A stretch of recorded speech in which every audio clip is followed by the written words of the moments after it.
فيلمنا بيبدأ في واحد من سجون الغرب الأمريكي في نهاية القرن التسعتاشر، وبنلاقي راجل عجوز اسمه برودواي مربوط بسلاسل وطالع عشان يتنفذ عليه حكم الإعدام.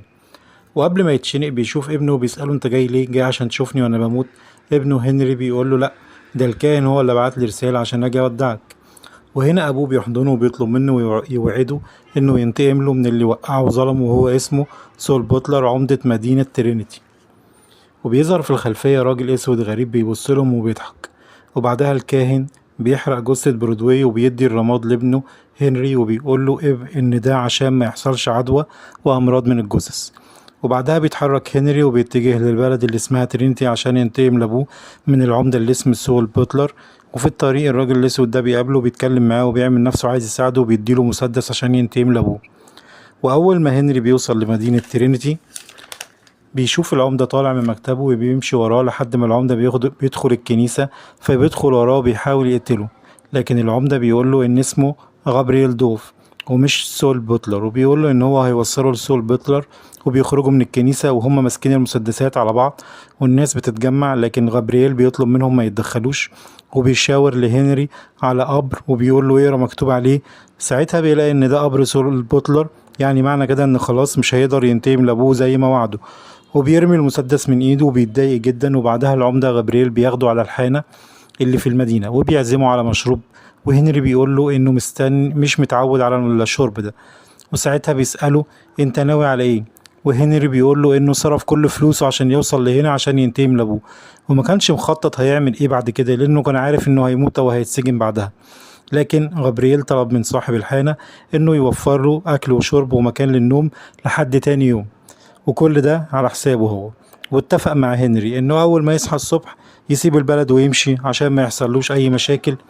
وبيطلب منه انه ما يقولش اسم ابوه لاي حد في المدينة، لان ابوه كان معروف في المدينة لكنه مش محبوب وليه اعداء كتير، وانه بنى نص بيوت البلد دي قبل ما يتسجن. وبعدها هنري بيطلع يريح شوية وبيفكر ينزل الحانة يطلب مشروب ويتفرج على اللي بيحصل. وساعتها في بنت من الموجودين في الحانة بتطلب منه انه يقضي معاها وقت لما بتعرف انه ضيف المأمور. وفي نفس الوقت بيوصل افراد عصابة في البلد وبيقول رئيس العصابة انه عايز البنت دي تقضي معاه نفس الوقت، وبتقول له ان كل حاجة بتدور ولما يجي دوره هتجيله. وبتاخد هنري وبتطلع فوق وتحاول تتكلم معاه وتشجعه، لكن الباب بيخبط وبتلاقي رئيس العصابة بيدخل وبيقول للبنت انه مش هيستنى اكتر من كده. وبترفع عليه مسدس وبتقول له اصبر لما يجي دورك، وبتضرب على كتفه. وقتها رئيس العصابة بيقتلها، لكن هنري كان خايف ومستخبي ورا السرير لحد ما شاف البنت ماتت قدامه. راح واخد المسدس بتاعها وضرب على رئيس العصابة اللي وقع من البلكونة ميت. وفي واحدة ست دخلت على هنري معاها بندقية، لكن هنري نط من البلكونة وهرب واستخبى في حظيرة الخنازير. وأفراد العصابة راحوا يدوروا عليه عشان يقتلوه عشان قتل قائدهم، لكنه بيقتل واحد تاني منهم. وساعتها بيظهر الراجل الأسود وبنعرف إن اسمه القديس كريستوفر، وبيساعده وبيهربه وبيحكيله إن كان عارف أبوه من زمان وإنهم سرقوا كمية كبيرة من الذهب مع بعض. لكن أبوه طمع في الذهب وباعه، على أساس إنه عبد. ومن ساعتها وهو بيدور عليه لحد ما عرف إنه محبوس وإنه مش هيسيبه إلا لما يعرف مكان الذهب. لكن هنري بيتفاجئ بكل الكلام ده وبيقول له ما يعرفش حاجة عن الكلام ده. وساعتها بيظهر الكاهن اللي كان في السجن، وهنري بيستغرب، لكن كريستوفر بيعرفه انه مش كاهن ولا حاجة وانه ممثل مسرحي، وكان مخليه يعمل نفسه كاهن في السجن عشان يحاول يعرف من والد هنري مكان الذهب. وساعتها بيظهر عدد من الرجالة، والكاهن المزيف بيقول انهم اصحابه جايين يساعدوه لانه مش واثق ان كريستوفر هيديله نصيبه. وساعتها كريستوفر قال له انا هديك نصيبك وانت وزعه على اصحابك، انا مش هديك اكتر من حصتك. وبيعرض على هنري انه يساعده لحد ما يرجعوا الذهب، وساعتها هيديله التلت اللي هو نصيب ابوه. وهنري بيكون مش عارف هيساعده ازاي. كريستوفر بيقول له انت هتفضل هنا بس، يعني كريستوفر هيستخدم هنري كطعم عشان يجذب العمدة جبريل دوف. وساعتها العمدة فعلا بيكون جاي وراه، لكن في بنت من الهنود الحمر عايشة في الغابة وبتلاحظ ان في كمين معمول للعمدة، وبتحذره لانه كان بيساعدها دايما وبيحميها وبيطلب منها تبقى بعيد. لكن هي بتساعده وبيقدروا يتغلبوا على الكاهن المزيف ورجالته.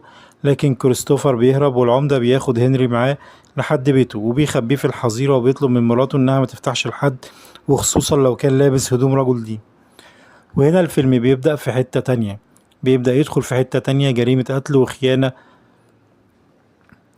أكتر أكتر من مجرد جريمة قتل، وحسابات قديمة بين 3 شخصيات هما هنري الابن اللي بيدور على الحقيقة، وكريستوفر اللي عايز الكنز، الشريف دوف اللي عايز يحافظ على الهدوء في المدينة. وفي الآخر التلاتة بيتجمعوا في كنيسة مهجورة، ودي اللحظة اللي كل حاجة فيها بتنفجر. كريستوفر بيحاول ياخد الكنز، هنري بيكتشف ان ابوه مش مظلوم، بل على العكس ابوه كان له يد في مصايب كتير في البلد، والشريف دوف بيضطر يتدخل عشان يوقف العنف والدم. وبيحصل ضرب نار وناس بتقع وبتموت، لكن في لحظة مؤثرة جدا هنري بيقرر يكسر دايرة الانتقام وبيرمي رماد أبوه في الهواء، وكأنه بيقول كفاية لحد كده. والفيلم بينتهي بهنري وهو ماشي من الكنيسة وبيقول في نفسه إنه مش هيعيش في الماضي وخلاص كده. كل واحد من التلاتة كان ليه سبب يتحرك عشانه، وكلهم ارتكبوا ذنوب، عشان كده اسم الفيلم